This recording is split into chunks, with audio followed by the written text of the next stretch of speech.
Throughout the course of human existence, many locations find a place in infamy due to their dark, even sinister past. A variety of places come to mind, such as the Pasadena Street Bridge, the Villisca Axe Murder House, and the Amityville Horror House.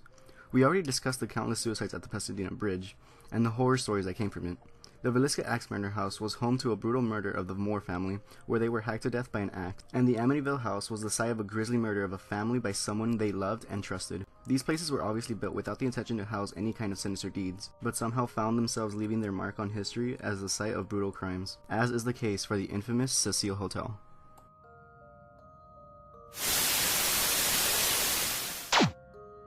Since its construction, the Cecil Hotel has been known to house suicides, murders, mysterious disappearances, and serial killers. Originally built in 1926, Los Angeles, California, the hotel was built with 600 rooms in an effort to build a larger income for the poor neighborhood it was built in. It was a noble goal, as you can tell, but it had no intention of becoming a hotspot for the countless murders and mysteries it is known for.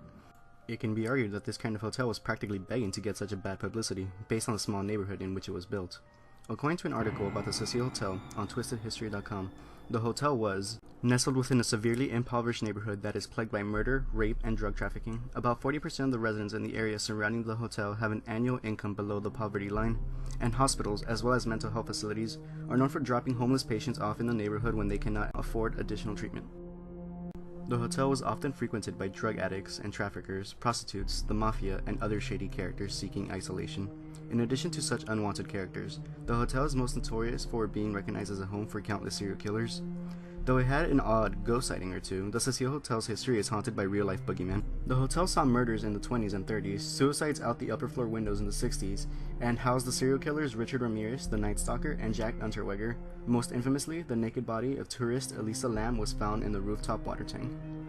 One of the biggest reasons the hotel is known for is because of the mysterious death of Elisa Lam. Not too long ago, 2013 to be exact, a corpse was discovered in the water tank of the hotel after guests started complaining about the water tasting strange, smelling foul, and having a black tint to it.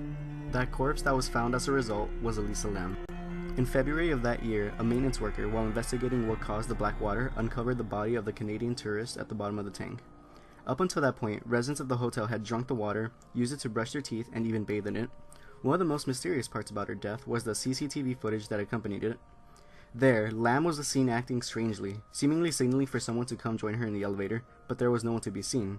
After she exits the elevator, she had not been seen until her body was discovered 19 days later at the bottom of the hotel's water tank. In the past, the hotel found itself to be infested by two different serial killers, one being the infamous Night Stalker, Richard Ramirez. Richard Ramirez was an active serial killer and rapist whose satanic crimes plagued Los Angeles between 1984 and 1985. He would find himself living on the top floor of the hotel in a room where he would pay $14 a night. It's here where he would evade the police as he killed numerous victims. Richard Chavez, who conducts crime tours of the Cecil Hotel, told CNN he was just dumping his bloody clothes in the dumpster at the end of the evening and going back to the back entrance.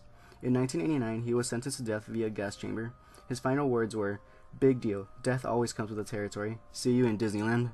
One of the next serial killers to inhabit the hotel was Jack Unterweger. In Australia, Unterweger was sentenced to life in prison for strangling a young woman in 1974. Though it wouldn't last since he was released only 15 years later because of his good behavior. After killing 7 prostitutes in Czechoslovakia, he made his way to California to attempt to evade the law. He stayed at the hotel in 1991 for 5 weeks, where this time he murdered 3 prostitutes, who would enter his room via the fire escape for a measly $30. The disturbed crime journalist is believed to have been paying homage to his subject, Richard Ramirez, when he beat, sexually assaulted, and then strangled the women with their own bra straps, says Jenny Rial, a journalist for News.com. Before the death of Elisa Lam and before the Night Stalker or Unterweger made their residence in the hotel, the Cecil Hotel had already started building its haunting past, with it becoming a suicide hotspot in the 50s and the 60s.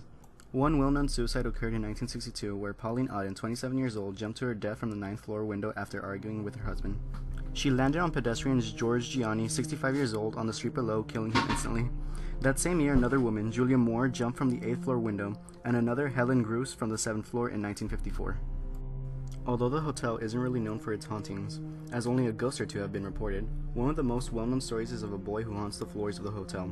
Bianca Berrigan and Jenna Chandler of Curb Los Angeles report, "In real life, the ghost of a boy has reportedly been photographed outside the 4th floor window, but there's no way that's the only spirit still lurking around." The hotel would later find itself becoming the inspiration for a season, specifically 5, Hotel, of American Horror Story. American Horror Story creator Patrick Murphy told an audience at 2015 Television Critics Association that the surveillance footage of Lamb is what inspired the season. Lastly, as an added note, as of March 2017, the Cecil Hotel, now known as the Stay on Main, has become branded as the city's local landmark. It's clear that the hotel is shrouded in mystery, and even stranger yet that not all mysteries have been solved. It sure is bizarre when you really think about it. That being said, let me leave you with this one small factoid. Did you know the Black Dahlia was rumored to have had her last drink at the hotel bar before she turned up dead a few miles away?